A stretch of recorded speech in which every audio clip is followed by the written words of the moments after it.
Bismillahirrahmanirrahim.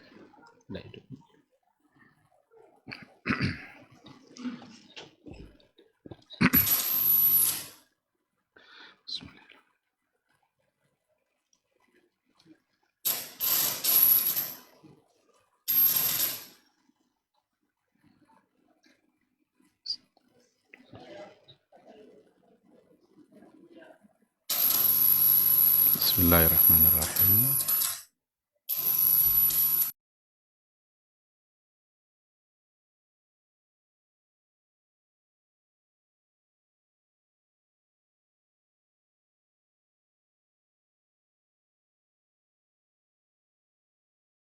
Allah wabarakatuh. Innal hamdalillah nahmaduhu wa nasta'inuhu wa nastaghfiruh wa na'udzu billahi min syururi anfusina wa min sayyiati a'malina. May yahdihillahu fala mudhillalah wa may yudlilhu fala hadiyalah. Asyhadu an la ilaha illallah wahdahu la syarikalah wa asyhadu anna Muhammadan abduhu wa rasuluh la nabiyya wa la rasula ba'da. Ikhwati fillah, ma'asyiral hadirin wal hadirat, Bapak Ibu-ibu yang dimuliakan Allah. Mari kita awali kajian kita dengan mengucapkan puji dan syukur kepada Allah Subhanahu wa taala untuk semua nikmat yang selalu saja ada dalam kehidupan kita. Dimanapun kita berada, dalam keadaan apapun, pada saat itu pasti ada nikmat Allah yang menyertai kita. Oleh karena itu jangan sampai nikmat yang diberikan oleh Allah Subhanahu wa taala itu justru kita gunakan untuk menambah jumlah dosa, untuk menjauhkan diri dari yang memberikan nikmat. Harta itu adalah nikmat dari Allah. Tapi banyak orang yang diberikan kelebihan harta tapi hartanya habis untuk memperpanjang catatan dosa. Umur yang diberikan oleh Allah itu juga nikmat yang luar biasa. Semua kita ingin umurnya panjang. Itu tandanya bahwa umur itu adalah nikmat. Tapi berapa banyak orang yang dipanjangkan umurnya oleh Allah, tapi umur yang panjang itu habis pula untuk menambah jumlah dosa. Ini tentu satu hal yang sangat tidak wajar, sangat tidak maksiat, bagaikan air susu dibalas dengan air tuba. Ternyata dulu sudah diberikan gambaran oleh Rasulullah Sallallahu Alaihi Wasallam tentang perilaku hamba yang seperti itu. Kata Rasul dalam sebuah hadis qudsi, Allah berkata, ajaban li amri abdi. Sungguh mengherankan hambaku. Jadi kata Allah, heran saya nengok hamba saya. Kenapa heran? Ternyata kata Allah, setiap saat nikmat saya turun untuk mereka. Tapi setiap saat pula catatan dosa mereka naik ke atas arasy saya. Nikmat selalu turun, tapi kemaksiatan selalu naik catatannya. Mudah-mudahan kita tidak termasuk ke dalam orang-orang yang diherankan oleh Allah, tapi kita harus masuk ke dalam kelompok yang syakirin. Orang-orang yang bersyukur. Mari sama-sama kita menjadi hamba Allah yang bersyukur. Ucapkan alhamdulillah. Mudah-mudahan rasa syukur yang selalu ada dalam hati kita membuat kita semakin sadar bahwa kita ini memang tidak akan bisa berbuat apa-apa tanpa Allah, dan bahwa kita ini adalah orang-orang yang selalu membutuhkan Allah Subhanahu wa ta'ala. Ikhwati fillah, mari sama-sama kita perbanyak salawat dan salam untuk Rasulullah Sallallahu Alaihi Wasallam. Allahumma salli ala Muhammad wa ala ali Muhammad. Itu adalah harus menjadi bagian dari zikir yang selalu membasahi lidah kita, apalagi di hari-hari terbaik. Sekarang kita berada pada 10 hari terbaik dalam 1 tahun, yaitu 10 awal Zulhijjah. Kata Rasulullah Sallallahu Alaihi Wasallam, "Ma min ayyamin al-amalu salihu fihinna ahabbu ilallah." Tidaklah ada hari-hari di mana amal soleh lebih dicintai oleh Allah Subhanahu wa taala kecuali pada atau melebihi 10 hari itu. 10 hari yang dimaksud adalah 10 Asyar Dzulhijjah. 10 hari pertama bulan Dzulhijjah. Ada sahabat yang bertanya, "Walal jihad ya Rasulullah?" Walal jihad. Ternyata kebaikan amal soleh pada 10 hari pertama itu bisa mengalahkan pahala jihad. Kecuali, kata Rasul, kalau ada orang yang keluar dari rumahnya membawa diri dan hartanya, lalu dua-duanya tidak kembali. Hartanya nggak kembali, bahkan dirinya juga tidak kembali. Itu baru tidak bisa terkalahkan. Berarti orang berjuang, berjihad dengan hartanya sendiri. Oleh karena itu, mari sama-sama kita perbanyak amal saleh. Di antara amal soleh adalah berselawat kepada Rasul. Dan di antara amal soleh adalah duduk di majelis-majelis ilmu. Duduk di majelis ilmu itu sebagai satu kebaikan. Bahkan Rasul saja membahasakan majelis ilmu itu sebagai taman dari taman-taman surga. Jadi kalau seandainya kalian lewat di taman surga, kata Rasul, kalau bisa mampirlah. Jangan lewat gitu aja. Ada majelis ilmu lewat begitu saja. Kata Rasul, kalau kalian lewat di taman surga, kalau bisa mampirlah. Usahakan mampir. Ada sahabat bertanya, apa itu taman surga ya Rasul? Kata Rasul, adalah majelis ilmu. Halaqatul zikri. Halaqah zikir. Kata zikir dalam bahasa Rasulullah SAW di hadis-hadis tersebut, itu maknanya adalah majelis ilmu, majelis yang mengingatkan kita kepada Allah Subhanahu wa taala, majelis yang mengingatkan kita kepada akhirat, majelis yang mengingatkan kita kepada ancaman-ancaman yang begitu berat nanti pada nerakanya Allah, untuk kemudian membuat kita semakin taat kepada Allah Subhanahu wa taala. Oleh karena itu, majelis ilmu harus membuat kita semakin berilmu dan semakin taat kepada Allah Subhanahu wa taala. Mudah-mudahan kita semua di akhirat kelak bisa mendapatkan syafaat dari Rasul. Amin amin ya rabbal alamin. Ikhwati fillah, ma'asyiral hadirin wal hadirat rahimani Allah wa iyyakum. Sesuai dengan tema yang diminta kepada saya untuk membicarakannya adalah seputar ibadah yang sebentar lagi akan kita laksanakan. Judul kajian kita adalah ibadah kurban antara hukum dan hikmah. Jadi kalau kita bicara sebuah ibadah, ada hukum, ada hikmah.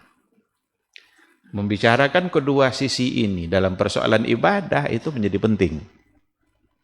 Agar ibadah tidak terasa menjadi berat dan menjadi beban. Seandainya kita bicara ibadah fokus hanya pada hukum, pada akhirnya kita akan terbebani. Kenapa begitu banyak berat orang untuk membayar zakat? Karena dia pandang dari sisi hukum saja. Kenapa tetap banyak orang yang tidak bisa berpuasa, padahal semua orang puasa? Karena bicara hukum saja. Kenapa banyak orang yang sulit untuk berkurban? Karena bicara hukum saja. Tapi kalau seandainya ibadah kita gandengkan pembahasannya dengan hikmah, maka sholat berjamaah itu tidak lagi akan menjadi beban, tapi sesuatu yang akan merugikan kalau seandainya kita tinggalkan. Berzakat itu bukan lagi menjadi satu yang memberatkan, tapi justru yang ada adalah penyesalan kalau seandainya dia tidak mengamalkannya. Oleh karena itu, penting bagi kita untuk membicarakan ibadah dari dua sisi ini. Ada hukum dan ada hikmah. Dan pada semua ibadah ada dua hal itu. Tidak akan ada satu ibadah apapun yang luput dari dua sisi ini. Ketika ada hukum, maka ada hikmah. Bahkan Rasulullah Shallallahu Alaihi Wasallam mendidik para sahabatnya, terkadang beliau lebih menekankan kepada hikmah tanpa menyebut-nyebut hukum. Para ulama belakangan lah yang menyebut hukum itu, yang kemudian menyimpulkan oh hukumnya ini, hukumnya ini. Itu ijtihadnya para ulama. Kadang-kadang tidak datang dari Nabi. Coba kalau saya tanya umpamanya, ada tidak Nabi menyampaikan bahwa sholat jenazah itu hukumnya fardu kifayah? Ada tidak hadis langsung dari Nabi yang mengatakan bahwa sholat jenazah hukumnya fardu kifayah? Kalau seandainya kita pertahankan hukum, cenderung kita tinggalkan. Kenapa? Fardu kifayah. Apa itu fardu kifayah? Gugur hukum kalau seandainya sudah dikerjakan oleh sebagian. Coba buktikan nanti. Ada jenazah di dalam yang sedang disolatkan, lalu ada orang yang tidak ikut sholat. Kadang lebih banyak pula yang tidak sholat ini lagi daripada yang sholat. Coba tanya nanti, kenapa tidak ikut? Kan fardu kifayah. Kan tidak wajib. Jadi mengandalkan hukum fardu kifayah untuk ditinggalkan. Tapi Nabi di hadapan para sahabatnya tidak sebut-sebut fardu kifayah. Apa kata Rasul? Man hadaral janazata. Barang siapa yang menghadiri melayat jenazah hatta yusalla alaih, sampai dia ikut jenazah itu disolatkan, falahu qirat, dia mendapatkan pahala 1 qirat. Kalau ikut pula dia sampai menguburkan, dia dapat 2 qirat. Ada sahabat yang bertanya, ya Rasulullah, qirat itu apa itu ya Rasul? Rupanya bagi sahabat masih asing itu qirat-qirat itu. Apa itu kata sahabat? Rasul bilang, 1 qirat itu 1 kebaikan yang besarnya sama dengan bukit Uhud. Jadi kalau hadir kita jenazah, ikut kita sampai menyolatkan, dapat kita kebaikan sebesar bukit Uhud. Nanti kira-kira kalau ada jenazah lalu disolatkan di dalam, ingin tidak kita mengerjakan? Kalau kita ingat hukum fardu kifayah, cenderung kita tinggalkan. Ya kan fardu kifayah, gugur hukum kalau sebahagian sudah gugur hukum dari kita nih, kalau sebagian mengerjakan. Tapi kalau kita ikut, dapat sebesar bukit Uhud. Sahabat ketika mendengarkan penjelasan itu dari Nabi, hampir setiap kali ada jenazah yang dia layat, minimal mereka ikut sampai sholat. Dan kebanyakan mereka ikut sampai ke kuburannya, ikut menguburkan. Kenapa? 2 qirat. Kalau sampai sholat saja 1 qirat, mereka tidak bayang-bayangkan fardu kifayahnya. Ada tidak dari Nabi langsung mengatakan bahwa sholat berjamaah itu hukumnya sunnah muakkadah? Ada tidak dari Nabi? Tidak ada. Nabi tidak bilang-bilang sunnah muakkadah. Tapi sahabat berbeda dalam pendapatnya.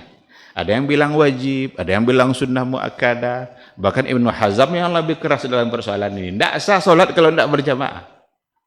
Bagi yang tidak punya uzur syar'i. Jadi kalau tidak ada uzur syar'i, sholat dia sendiri. Kata Ibnu Hazm, tidak sah. Coba bayangkan. Tapi jumhur ulama bilang sunnah muakkadah. Orang-orang kita hari ini kebanyakan mempertahankan sunnah muakkadah. Coba tanya nanti kalau ada orang tidak berjamaah. Kan orang lagi sholat di masjid nih. Ada yang tidak berjamaah. Duduk-duduk aja dia. Kenapa tidak berjamaah? Kan tidak wajib. Bahasakan tidak wajib ini berarti meninggalkan sesuatu hanya karena hukumnya sunnah. Maka Nabi tak sebut-sebut itu. Apa kata Rasul yang ada dalam hadis? Salatul jama'ati afdalu min salatil fadhi bi 27 darajat. Salat sendiri, salat berjamaah itu dibanding dengan salat sendiri, bedanya adalah 27 derajat. Sah juga, sholatlah sendiri di rumah sah juga, dapat 1. Tapi kalau dia berjamaah ke masjid, selain sah, dia dapat 27. Sekarang mana yang mau? Sekedar sah dapat 1, atau ingin mendapatkan 27. Kalau mau juga yang 1 itu, ya udah 1 aja, sendiri-sendiri aja. Pertahankanlah hukum yang tadi itu, kan tidak wajib. Tapi habis umur kita nanti, ternyata kita rugi.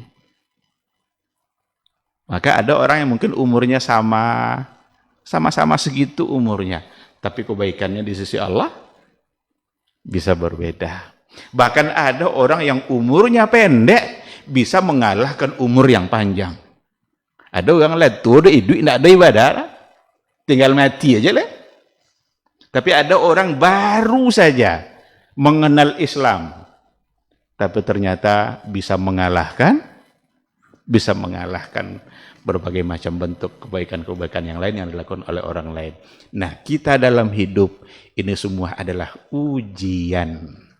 Dan semua kita akan mengakhiri kehidupan kita untuk kemudian kita pertanggungjawabkan nanti di hadapan Allah Subhanahu wa taala. Ikhwati fillah, oleh karena itu penting bagi kita untuk membicarakan antara hukum dengan hikmah dalam persoalan kurban. Ibadah kurban merupakan salah satu dari syiar yang oleh Rasulullah Shallallahu Alaihi Wasallam kita dituntut untuk melaksanakannya. Apa itu kurban? Dia ada 2 bahasa nanti kalau kita bawa ke dalam bahasa Arab. Ada yang diistilahkan dengan al-udhiyah, jamaknya al-adahi.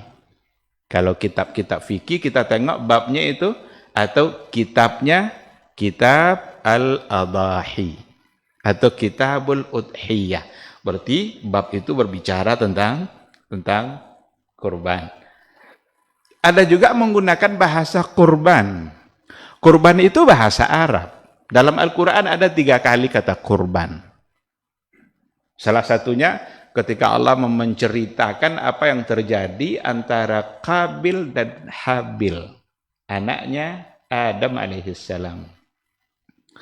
Watlu alaihim naba abnai Adam bil haqq idh qarraba qurbanan. Jadi idh qarraba qurbanan. Ceritakan kepada mereka 2 anak Adam. Ceritanya itu benar. Idh qarraba qurbanan.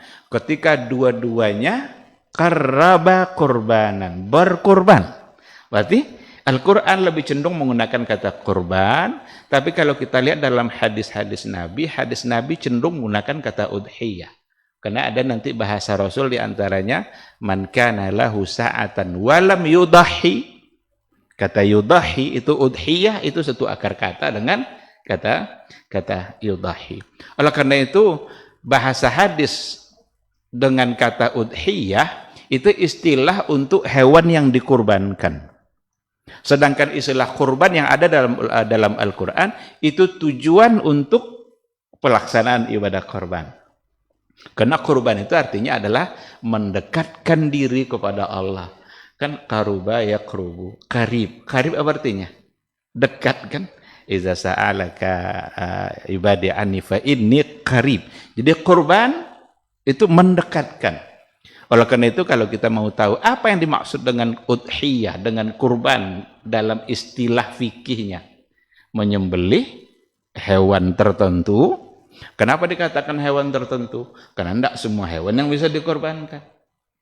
Pada hari tertentu, kenapa pada hari tertentu? Ada hari-hari yang sudah diatur oleh agama. Tujuannya adalah untuk mendekatkan diri kepada Allah Subhanahu wa ta'ala. Jadi menyembelih hewan tertentu itu yang sudah diatur agama. Ada 3 jenis. Unta, sapi dan yang sejenisnya, kambing dan yang sejenisnya. 3 ini saja. Tidak ada kurban selain yang 3 ini. Walaupun namanya ternak. Kan tadi hewan ternak kan? Tidak ada kurban ikan lele. Lele kan ternak itu enggak? Apa kerja bang? Ternak lele. Berarti lele ternak kan? Tidak ada kurban ayam potong, ayam. Tidak ada kurban itu. Hanya pada 3 itu saja. Yang manakah yang lebih afdal dari yang 3 tadi? Di sini ada perselisihan di kalangan para ulama fikih. Kalau kita bicara hukum, karena judulnya hukum dan hikmah, maka ada hukum yang kita bicarakan. Ada perbedaan pendapat di kalangan para ulama. Ada yang mengatakan yang afdal itu kambing. Kenapa kambing? Karena Rasul dalam setiap sembelihan korbannya selalu memilih kambing. Nabi pernah sembelih 2 ekor kambing. Bahkan Nabi pernah menyembelih 100 ekor kambing. Kalaulah itu menjadi pilihan Nabi, berarti itu yang afdal. Tidak mungkin Nabi melakukan kalau itu bukan afdal. Tetapi ada pendapat yang lain yang mengatakan bukan kambing yang afdal. Yang afdal adalah yang pertama sekali onta, yang kedua sapi, kemudian kambing. Apa alasannya? Alasannya adalah hadis yang datang dari Rasulullah Shallallahu Alaihi Wasallam. Apa kata Rasul? Orang yang pertama kali masuk di hari Jumat, pertama kali masuk masjid di hari Jumat, seolah-olah dia mengorbankan seekor onta. Yang kedua, seolah-olah mengorbankan seekor sapi. Yang ketiga, seolah-olah berkorban seekor kambing. Kok Nabi mendahulukan onta? Tidak mungkin kambing lebih afdal kalau seandainya Nabi tadi menempatkan onta, orang pertama kali masuk di hari Jumat, masuk masjid, tidak ada orang lain masuk, dia sudah masuk. Dia seolah-olah berkorban dengan seekor onta. Ketika Nabi menyebut onta pada deretan pertama, itu artinya adalah onta lebih afdal. Dan itu yang lebih kuat. Itu yang lebih kuat. Berdasarkan kepada hadis yang tadi itu, karena juga dilihat dari sisi jumlah daging, maka akan lebih banyak dagingnya onta daripada dagingnya kambing, sehingga manfaatnya akan terasa lebih banyak. Namun ada persoalan usul fikih di sini yang dibahas oleh para ulama. Sekarang bertentangan antara perkataan dengan perbuatan. Dalam perkataan Nabi, onta yang lebih afdal. Tapi dalam perbuatan Nabi, ternyata Nabi selalu yang disembelih mungkin saja itu adalah min khususiyatir Rasul. Mungkin itu adalah hukum khusus yang berlaku bagi Nabi. Apa contoh lain? Kata Rasul tidak boleh nikah lebih dari 4. Itu qaul. Tapi Nabi berapa istri Nabi? 9. Berarti qaulnya bilang jangan lebih dari 4, sementara dia yang berlaku untuk kita apa? Al-qaul. Jangan lebih dari 4. Maka maksimal hanya boleh 4.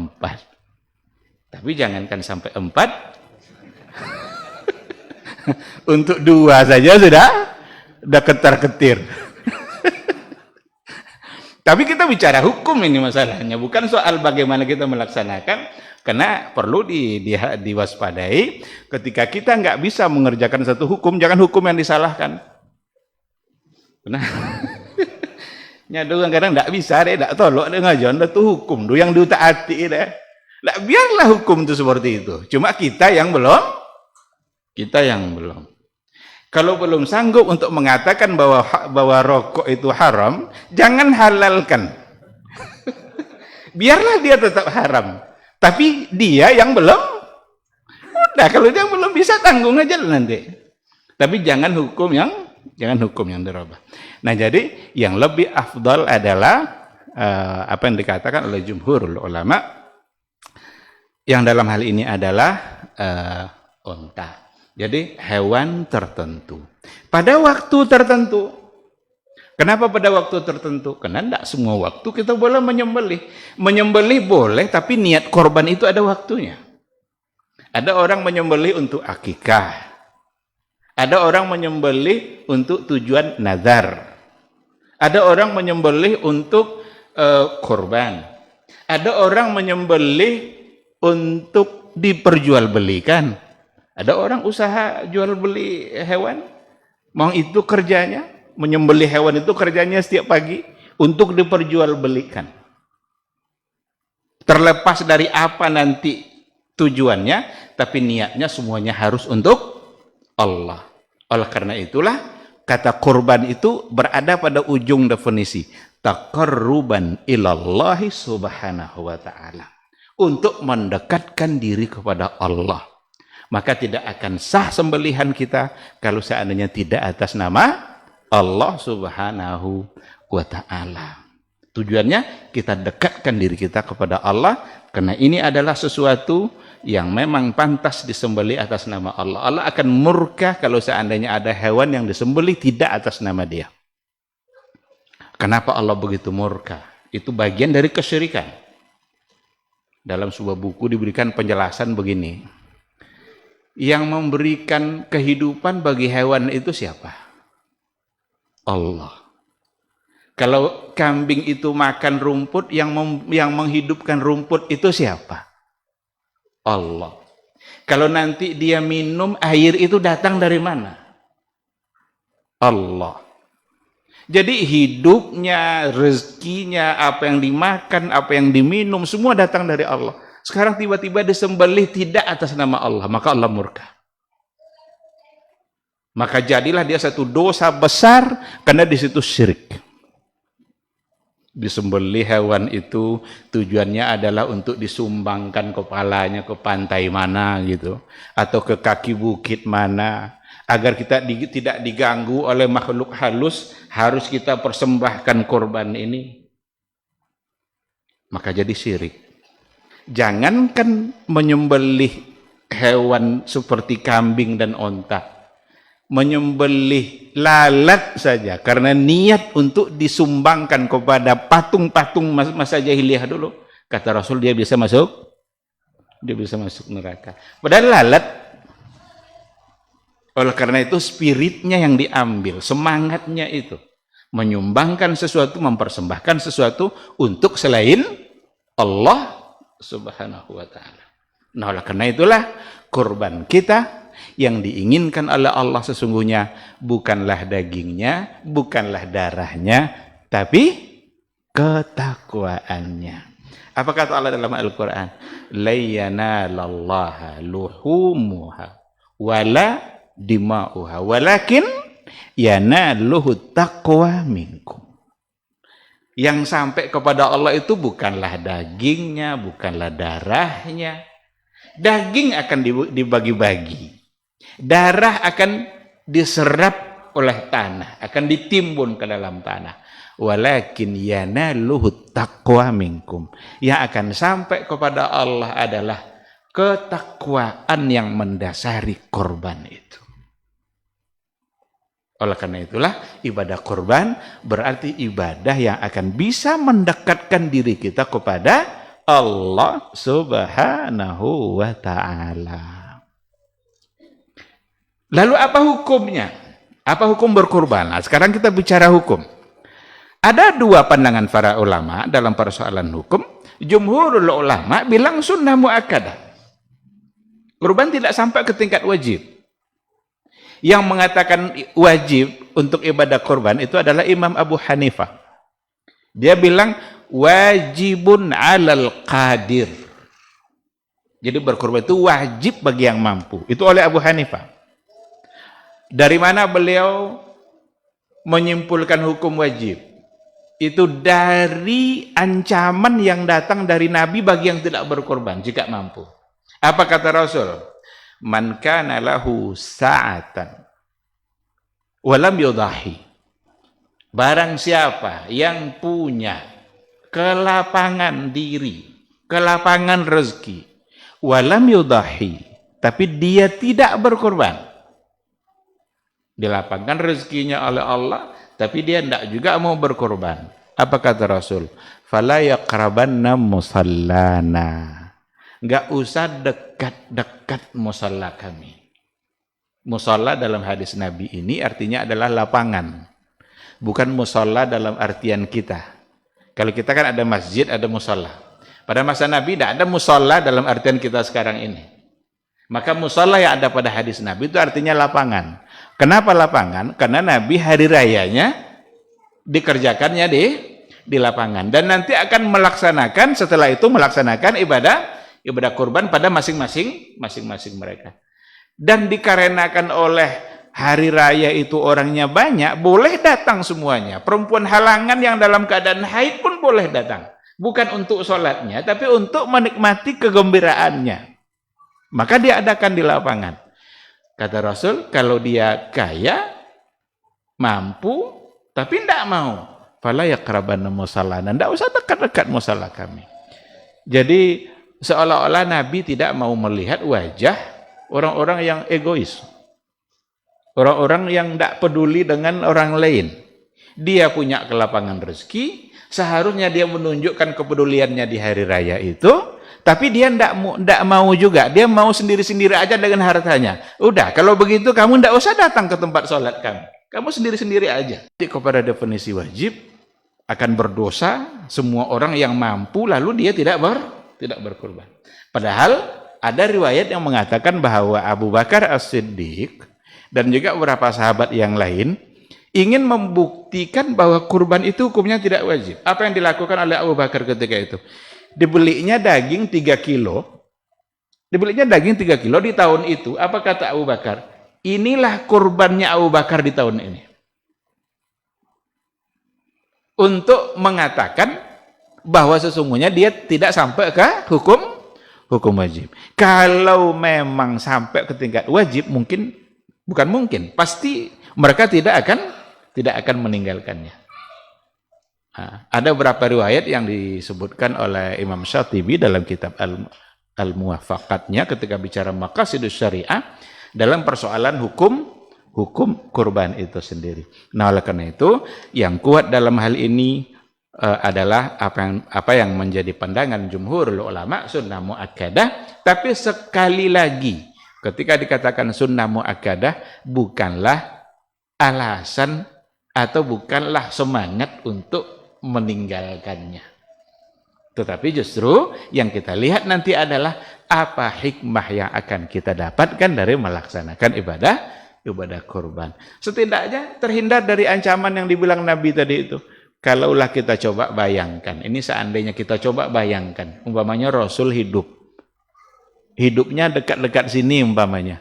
Kita kerjakan sholat Idul Adha di sini. Datang orang yang tidak berkorban tadi. Disuruh pergi sama Nabi. Apa kira-kira perasaannya? Jadi masuk dia ke masjid, nampak sama dia, kamu pulang sana.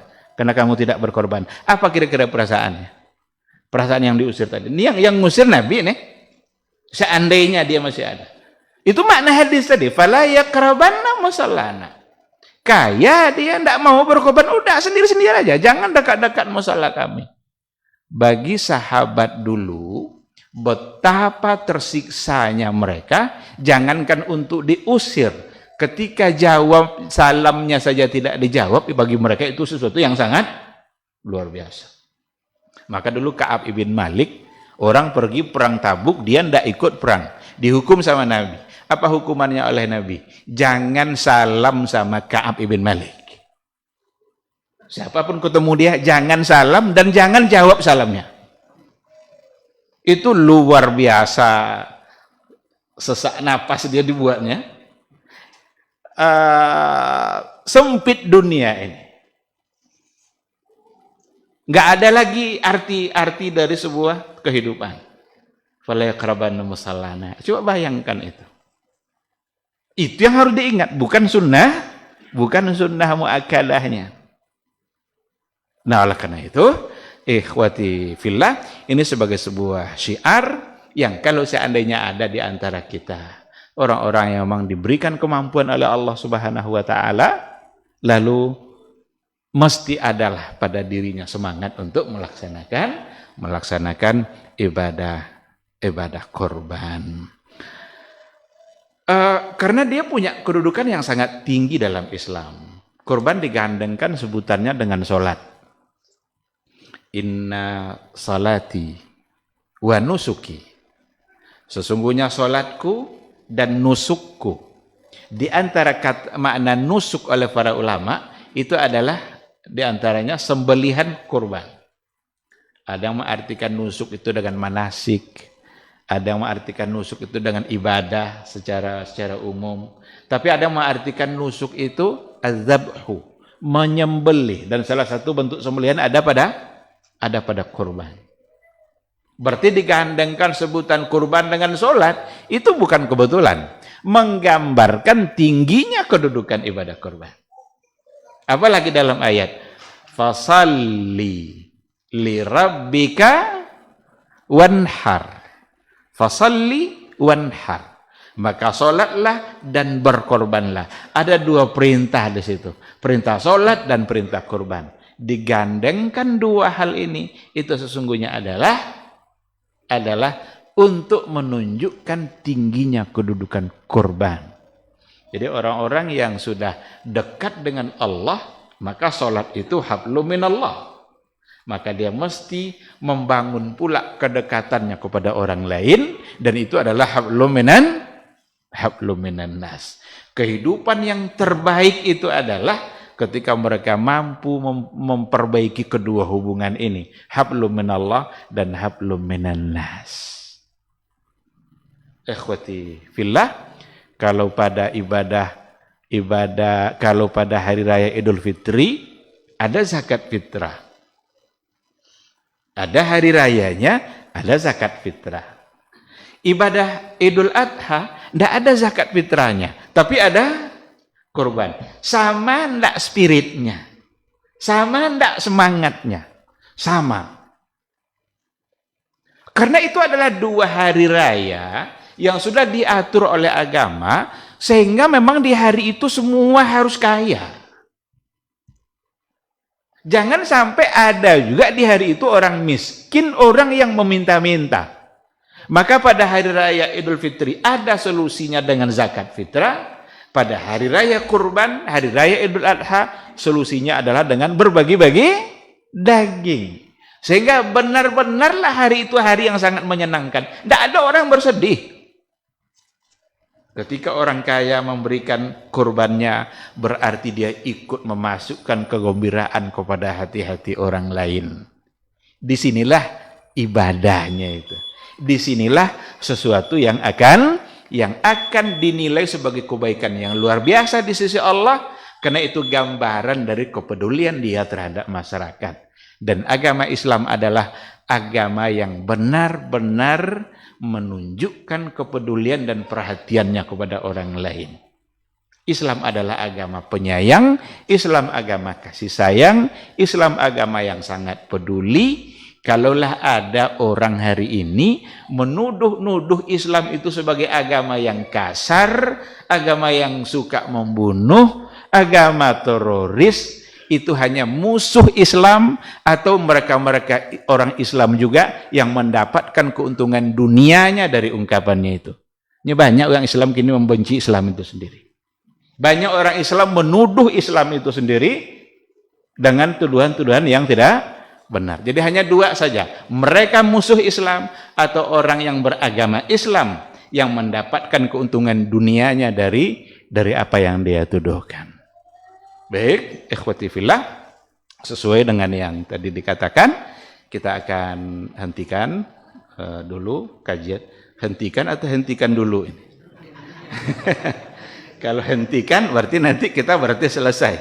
Tapi kalau hentikan dulu, henti sejenak, berarti nanti bisa kita sambung. Barangkali nanti ada tanya jawab kalau seandainya ada yang perlu dipertanyakan. Dan bahkan saya pun belum masuk pada sisi hikmah. Kita kan tadi hukum dan hikmah. Baru separuh nih, separuh ke bawahnya belum. Tapi mungkin kalau tak tersampaikan nanti, barangkali kita kembangkan dalam tanya jawab, seandainya ada. Tapi barangkali kita awali dulu sedikit dengan sambungan dari materi. Terima kasih. Subhanakallahumma bihamdika asyhadu an la ilaha illa anta astaghfiruka wa atubu ilaik. Assalamualaikum warahmatullahi wabarakatuh.